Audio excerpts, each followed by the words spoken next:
इथे जमलेले सगळे बालमित्र आणि माझा असलेला मित्रपरिवारामध्ये ह्या माझ्याच कार्यक्रमामध्ये मी भाषण करणं खूप म्हणजे संयुक्तिक नाही, पण ह्या कार्यक्रमाची प्रस्तावना त्यासाठी माझ्याकडे असेल 1 मिनिट. तर ते 1 मिनिटामध्ये ह्या कार्यक्रमाची जी प्रस्तावना अशी आहे जी घोरपडे साहेबांना किंवा नवीन आलेले जे कोण आहेत त्यांना माहिती नाही आहे. माझं ज्यावेळेस लग्न झालेलं नव्हतं त्यावेळेस त्या शाळेचे असणारे हेडमास्टर श्री टेंगले सर हे माझ्या 11वी 12वीचे मित्र आहेत. तर ते ह्या शाळेमध्ये काम करायचे. त्या टायमिंगला ह्या शाळेची फक्त एकच इमारत होती. आत्ता जी तुम्ही एक 8-10 इमारती बघताय त्या नव्हत्या. आणि त्यांचे असणारे मेहुणे श्री सोलनकर साहेब जे आत्ता एकात्मता पतसंस्थेमध्ये काम करतात, ते आम्ही काहीतरी कामानिमित्त ह्या भागामध्ये आलो होतो. आणि ह्या भागामध्ये आल्यानंतर म्हणजे आम्ही सकाळी हलायचो, दुपारी जेवणापर्यंत पोचायचो नाही घरी. तर त्यांनी अशी एक आयडिया आणली होती की आमच्या दाजींच्या शाळेमध्ये काकार्यक्रम आहे, तिथं जेवून जाऊ आपण. बहुतेक ही 2001 किंवा 2ची घटना असावी. तर त्यावेळेस आम्ही आलो, इथं फुकट जेवलो. म्हणजे आमचा एक वडापावचे 5 रुपये वाचले आणि आम्ही गेलो. पण जाताना मला असं जाणवलं की एका म्हणजे माणसाच्या मुलीचा वाढदिवस होता. तो पुण्यावरून इथं आलेला होता आणि तिथं काहीतरी शिजायला घातलेलं होतं त्यांनी. बहुतेक ते शिरा भात वगैरे असं काहीतरी असावं. आणि ते 9 वाजल्यापासून 12 वाजेपर्यंत सगळं त्यांनी करून ते सगळं तयारी केली ती. ते आम्ही जेवलो आणि जेवल्यानंतर मी गेल्यानंतर माझं कमीत कमी 3-4 वर्षांनी लग्न झालं. नंतर मला मुलगी झाली. पण माझ्या मनामध्ये कुठंतरी रूप राहिली होती की ही ज्या पद्धतीने त्यांनी केलं तर तसं आपण करू. पण ते करणं एवढं सोपं नव्हतं. म्हणजे मी पहिला वाढदिवस जो साजरा केला त्याचं माझं बजेट 700 रुपये इथलं होतं. म्हणजे त्यावेळेस मी जेवण पण नाही घालू शकलो. त्यावेळेस मी चिवडा लाडू इथं वाटण्याचा कार्यक्रम केला होता. तर ही जी कार्यक्रमाची मेन प्रस्तावना असा आहे की मी ही लाजेमधून घेतलेला वसा आहे जो मी 21 वर्ष पार पाडला. त्याच्यानंतर मी माझं जी लाईफस्टाईल ह्या पद्धतीचं केलेलं आहे की 100 रुपये जर मी कमवले तर त्यातले 20 रुपये मी फिरण्यावारी घालवतो आणि त्यातले 2 रुपयाचं अन्नदान होतं. जी अन्नदान आपण जसं आजचा जो कार्यक्रम आहे ह्या पद्धतीचं लाईफस्टाईल आहे.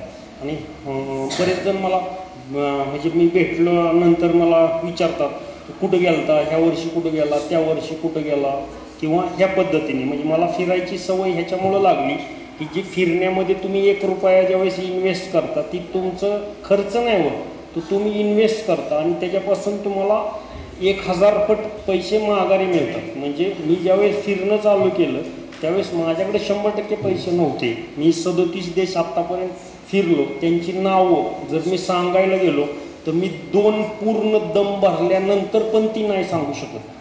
त्यामुळे पुढच्याने सांगायला पाहिजे की तो कुठं गेलता, त्याच्यापेक्षा मी एक्स्ट्रा गेलेलो होतो. त्याच्यामधला माझा सगळ्यात आवडीचा देश आत्तापर्यंत पडला जो होता रशिया. म्हणजे मला रशियाला तर कमीत कमी रशियाला तर जायचंच होतं. मी रशियामध्ये 1 महिना होतो. ते मी सगळं एकटा फिरलो तिथल्या -32 डिग्रीमध्ये. ते सगळ्या झाला तो इतिहास सगळा. तर ते सगळं करत असताना मी माझं म्हणजे कमर्शियल जीवन जगतो. तर माझं असं एकमेव दुकान आहे गेल्या 10 वर्षामध्ये, किंवा मी 23 वर्षापूर्वी माझं दुकान चालू केलं. 23 वर्षामध्ये माझं दुकान रविवार सोडून एकही दिवस बंद नव्हतं. आज आम्ही माझी धंद्याची कन्सिस्टन्सी. त्याच्यानंतर मी ज्यावेळेस फिरायला बाहेर जातो त्या टायमिंगला अगदी मी मोस्टली म्हणजे सगळ्यात जास्त मी 28 दिवस रशियाला गेलो. त्या टायमिंगलाही माझं दुकान बंद नव्हतं. म्हणजे माझा मी व्यवसाय सांभाळून ह्या सगळ्या गोष्टी पार पाडल्या. त्याच्यामध्ये मला जी वेळ जास्त आवश्यक आहे, जो वेळ, त्यासाठी मी दिवसा 3:30 वाजता दुकान बंद करतो. आणि माझं जे वर्किंग आहे प्युअर मोनोपॉली आहे. त्याच्यामुळं मी जर माझं दुकान बंद केलं तर तुम्हाला सांगतो मी इंदापूर, दौंड, बारामती आणि फलटणमध्ये मी फक्त एकटाच आहे. मला कुठल्या प्रकारची कॉम्पिटिशन नाही आहे. त्याच्यामुळं जास्तीत जास्त पैसे येतात. पण माझ्यापेक्षाही जास्त पैसे समजा आत्ता हितच आहे, समजा काटेसाहेब आहे, काटेसाहेबांकडे येतात. पण काटेसाहेबांकडे पैसे येऊन उपयोग नाहीत. ते फिरूच नाही शकत. त्यांना विचारा. माझ्याकडे जर 1 रुपया असेल तर त्यांच्याकडे 1 कोटी रुपये सध्या. पण ते फिरू नाही शकत. त्याचं मी जी बॅलन्सिंग केलेलं आहे ते बॅलन्सिंग वेगळ्या पद्धतीने केलेलं आहे. त्यांचे भाऊ पण माझ्याबरोबर चायना, हाँगकाँग, मकावला आलेले होते. मी आत्तापर्यंत म्हणजे मी तुम्हाला एक वाचून दाखवतो. उगाच ते देश तुम्ही ऐकले नसतील, मलाही ध्यानात नाहीत ते मी देश किती फिरलो, किंवा काय मला ती लिहावं लागतात अक्षरशः, म्हणजे माझं ती ही ब्लँक होऊन जातं. मी आत्तापर्यंत थायलंडला 7 वेळा, सिंगापूरला 2दा, मलेशियाला 2दा, नेपाळ, भूतान, बांगलादेश, व्हिएतनाम 3 वेळा, कंबोडिया 2 वेळा, Laos, Russia, Kazakhstan, Uzbekistan, Azerbaijan, Japan, Taiwan, Philippines, Indonesia, Finland, Sri Lanka, Maldives, China, हाँगकाँग, मकाऊ, अशा पद्धतीचे सगळं आहे. आणि मी आता येणाऱ्या, आज रविवार आहे, पुढच्या रविवारी मी ओमान, मस्कत, कतर, इजिप्तमधलं कैरो, त्याच्यानंतर तुर्कीमधलं इस्तांबूल ह्या ठिकाणी जाणार आहे. म्हणजे मी पुढच्या रविवारी 4 देश जर घेतले तर माझ्या पासपोर्टवरती सगळे मिळून 41 शिक्के असतील.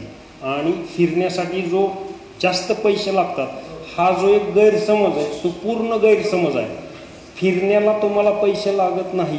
तुम्ही फक्त घरातून एक पिशवी घेऊन बाहेर निघाल्यानंतर ती गोष्ट आपोआप घडती, पण तुमची ती मानसिकताच होऊ शकत नाही की मला तिथं जायचं आहे. लेटेस्ट आत्ता 10 दिवसापूर्वी मी ज्या कुंभमेळ्याला गेलो होतो घोरपडे साहेबांबरोबर, म्हणजे आमची एक फिरण्याची लागत एक काय असेल 12, 15, 18, 20 हजार रुपये असेल समजा. तर तिथं गेल्यानंतर ज्या प्रयागराजमध्ये आम्ही गेलो, त्या प्रयागराजमध्ये तुम्हाला आपण बाहेरून आलोय असं वाटलं का नाही वाटलं? कारण तिथं माझे तेवढे कनेक्शन्स बनलेले आहेत. तिथं आपण फ्री रेडबुल पिलो, तिथं आपल्याला 4-5 जणांनी फिरवलं, तिथं आपण 1,500 रुपये हॉटेलमध्ये राहिलो, बरोबर आहे. तिथं हॉटेल मिळत नाही 9,000च्या खाली. तिथं आपण राहिलो, 5 दिवस माघारी आलो आणि तो कुंभमेळा आपण पार पडला. ह्याला लागणारी लागत 18,000 रुपये होती. पण माझ्या अनुभवानुसार आपण तिथं जाऊन आल्यानंतर तुम्हाला किती रिलीफ वाटला. म्हणजे प्रत्येक वेळेस एक कोणतरी माणूस तिथं हजर होता आणि आपण त्या पद्धतीने फिरलो. कारण माझे जे 24 तास आहेत त्यातले 8 तास मी पूर्ण एक कम्युनिटीवरती होल्ड ठेवण्यासाठी मला असं बघावं लागतं की आज कोणाचा वाढदिवस आहे का, आज कोणाच्या काही घरी झालं आहे का. म्हणजे मला कमीत कमी 37 देशातल्या लोकांचे वाढदिवस साजरे करायचे ही लक्षात घ्या. त्यामुळं कधी कधी असं होतं की मी कोणाला टायमिंग नाही देऊ शकत, कोणाचे फोन नाही उचलू शकत, कधी माझा फोन कट करावा लागतो किंवा मी रिप्लाय तर करतोच नेहमी. पण ह्या पद्धतीने मला करण्यामुळं म्हणजे माझी आवड मला जपण्यामुळं मला काही गोष्टी अवॉइड करावं लागतात. तर त्याच्यामुळं एखाद्या वेळेस गैरसमज होण्याची दाट शक्यता असते लोकांची. तर हे सगळं करत असताना ह्या गोष्टीला म्हणजे आज रविवार आहे, अक्षरशः मी इथं काल ज्यावेळेस मटेरियल घेऊन आलो त्यावेळेस ज्या मटणाला शिजवायचं त्याची लाकडं विसरून आलो होतो, जी मंडई घेतली त्याच्यामध्ये आलं लसूण विसरून आलो होतो. ही झाली मी जोपर्यंत लिहित नाही तोपर्यंत मी अजिबात ध्यानात ठेवू शकत नाही. अशा पद्धतीची मेमरी माझी आहे. त्यामुळे कंटिन्यू माझ्यावर ही डायरी असते आणि मी डायरीत नाही लिहिलं किंवा एखाद्याचा फोन नाही उचलला किंवा म्हणजे माझं जे काही ही बनलेलं आहे त्या पद्धतीने माझा फोकस एका वेगळ्या ठिकाणी असल्यामुळे एखाद्या दिवस असं होतं की एखाद्याला निग्लेक्ट केलं जातं, एखाद्याची बाब निग्लेक्ट होते. मग ते समजून घेणारे समजून घेतात आणि अशा पद्धतीने माझी वाटचाल चालू आहे. पण ह्या वाटचालीमध्ये सगळ्यात मी सांगेल की मला कुठल्याही प्रकारचा ट्रेस अजिबात आवडत नाही. मला एकदम मुक्त स्वच्छंद अशा पद्धतीचं जीवन मला जगायला आवडतं आणि त्याला सगळ्यात म्हणजे माझ्या लग्नानंतर कोणाची साथ असेल ती बायको म्हणून माझ्या जुईची आहे. आणि प्रत्येक म्हणजे जे मी काय करतो त्याच्यामध्ये हीच बरोबर असेल असं ती गृहीत धरून चालते आणि एखाद्या दिवस ती चुकीचंच असतं असं काहीतरी असतं ते तर ते ह्या पद्धतीने चालू आहे सगळं. तर ह्या कार्यक्रमामध्ये अजून एक शेवटचा 1 मिनिट खरंच तो तुमच्या मंगेश काटेंची मुलगी अन्वी कुठे गेली, बाहेर गेली अन्वी.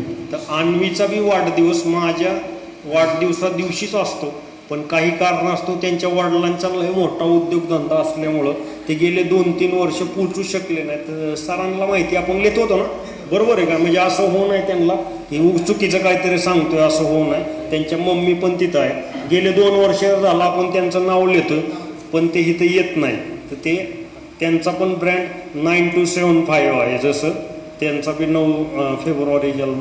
तर त्यांना आपण इथं बोलवलं त्यांच्या भावाला आणि त्यांना सांगून इथं ते आलेले आहेत. त्यांचंही खूप सारं आभार इथं आल्याबद्दल. त्यांचे लय असे 5-5 मिनटं इतकी महत्त्वाची तुम्हाला काय सांगायचं आहे आपण सगळे वाजवलं आणि त्यांचे 2 मिनटं वाजवलं असा विषय. तर ते आले आणि त्यांचं पण आभार मानतो मी. असं सगळं. आणि त्यांना गेल्या 2 वर्षाची दंड झाले तर आम्ही सगळे संध्याकाळी त्यांच्या घरी जेवायला जाणार आहे. त्या मुलीचा बहुतेक वाढदिवस आहे संध्याकाळी, त्यांच्या घरी आम्ही सगळेच जाणार आहे, 11च्या 11 जण जेवायला. ते कुठल्या हॉटेलवर काम बोलावणार आहे ते काय माहीत नाही, दुपारी सांगतो मी तुम्हाला कुठं गेलो. तर अशा पद्धतीने ही माझ्या वाढदिवसाची प्रस्तावना, जी लोक नवीन आलेली होती, ज्यांना माझ्याविषयी काहीच माहीत नव्हतं. आणि मला असं वाटतं की प्रत्येकाला जे स्वतःचा जो आनंद आहे तो मी आनंद शोधा आणि त्या आनंदाच्या पाठीमागच तुम्ही काम करा, कारण ह्याच्यापेक्षा वेगळं काही जीवनात नाही आहे. नातेसंबंध किंवा ट्रेस हा सगळा विषय तुम्ही सोडून द्या बाजूला आणि आपलं जीवन आनंदाने व्यतीत करा. एवढं बोलून मी माझं भाषण संपवतो.